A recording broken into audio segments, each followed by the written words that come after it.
Curiously, in the prologue to the Prose Edda, Snorri Sturluson writes that Thor was the grandson of the High King of Troy, Priam, and that he was fostered in Thrace by a war duke named Loricus. At 12 years old, Thor is described as slaying his foster father before taking Thrace into his own hands. Eventually, he would find and marry a Sibyl named Sif, who was located in the northern half of his kingdom. Quote, "Near the earth's centre was made that goodliest of homes and haunts that ever have been, which is called Troy. This abode was much more gloriously made than others, and fashioned with more skill of craftsmanship. In manifold wise, both in luxury and in the wealth which was there in abundance. There were 12 kingdoms and one high king,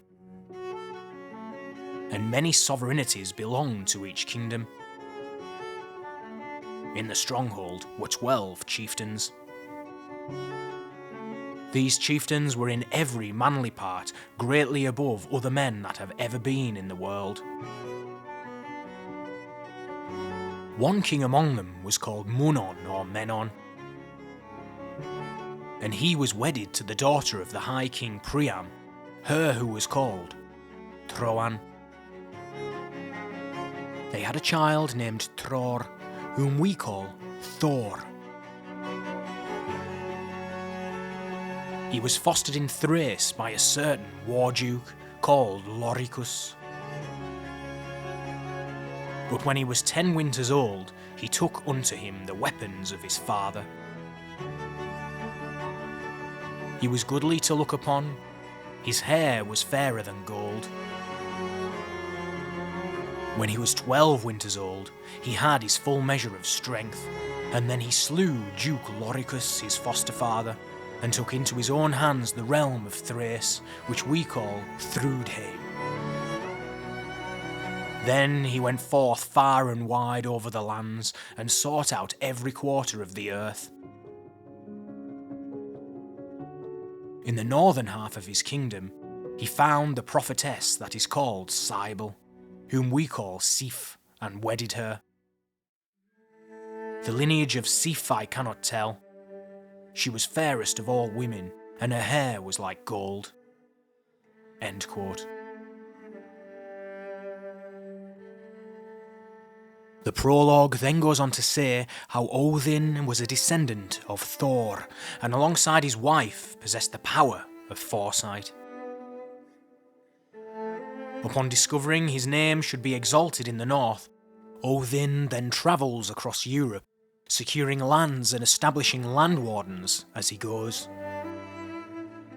These places are described as giving rise to the countries of East Saxland, Frankland, Jutland, Denmark and Norway. Odin is also described as establishing the laws as they had been in Troy, and established 12 chieftains to judge these laws, which according to the text was the custom which prevailed in Troy. Quote, "Odin had second sight, and his wife also. And from their foreknowledge, he found that his name should be exalted in the northern part of the world, and glorified above the fame of all other kings. Therefore, he made ready to journey out of Turkland, and was accompanied by a great multitude of people, young folk and old, men and women. And they had with them much goods of great price. And wherever they went over the lands of the earth, many glorious things were spoken of them, so that they were held more like gods than men. They made no end to their journey, till they were come north into the land that is now called Saxland. In that land, Odin set up 3 of his sons as land wardens. The second son of Odin was Beldeg, whom we call Balder, and he had the land which is now called Westphalia. Odin's third son is named Sigi, and his son Rerir. These, the forefathers, ruled over what is now called Frankland. Then Odin began his way northward and came into the land which they called Rydgothland. And in that land he took possession of all that pleased him. He set up over the land that son of his called Skjulder, whose son was Fridleifr, and thence descends the house of the Skjuldungs.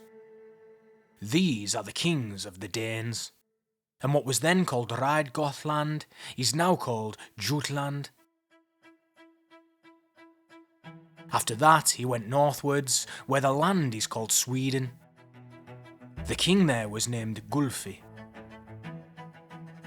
When the king learned of the coming of those men who were called Æsir, he went to meet them, and made offer to them that Odin should have such power in his realm as he himself wielded.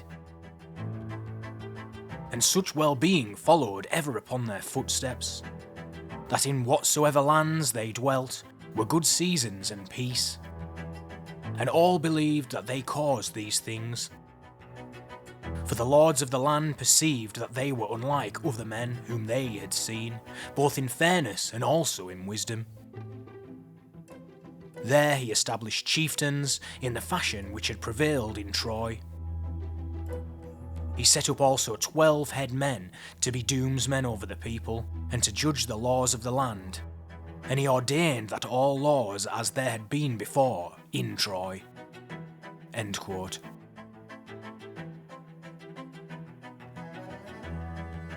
Around 300 years before Sturluson wrote about Troy, we also find another reference to a similar location in the Völuspá. This time in the form of the place called Æðavollr, where the Æsir are described as meeting. According to the Cleasbian Vigfusson, a vollr is a field, level ground or plain, which leads us to the translation Ida's plain.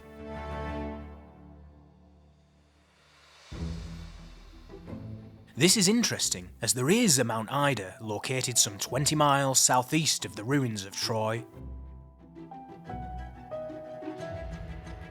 It's also worth pointing out before we move on the similarity between the Etruscan name for the gods, which we looked at earlier, and the Norse. The Cleasbian Vigfusson shows a single god as being referred to as an Ors or Orsu, and in the plural Æsir, Æsi or Asar. Finally, the idea of a nation descending from Troy isn't unique in this instance, as the mythology of the Britons, who survive today as the Welsh Cymry, also have a similar story in their mythology. Some scholars theorise that it was a tactic used by royal houses to try to connect themselves with the legendary city and its heroes in an attempt to legitimise themselves as rulers. Is this really the case, or are there any indications that there may just be a kernel of truth underpinning the mythology?